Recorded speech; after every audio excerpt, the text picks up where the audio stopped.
Finally guys ગાય વિવાઈ ગઈ.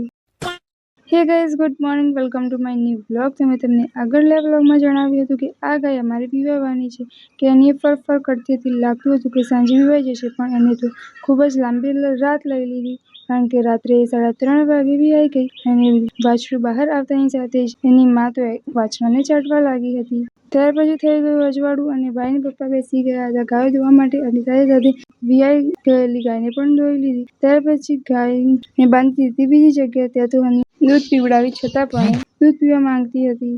ત્યાર પછી ગાયને લાવી દીધી કુંડી અને પાઈ દીધું પાણી. સાથે સાથે તેને થોડુંક બ્લડ વહ્યું હતું, તો તે ગાયને પણ નવડાવી દીધી. ત્યાર પછી પપ્પાને ભાઈ લાવી ગયા ખેતરમાં પૂરા માંડવાના કામની. અને આજે તો ખેતરમાં વાતાવરણ વરસાદ આવે તેવું કર્યું હતું.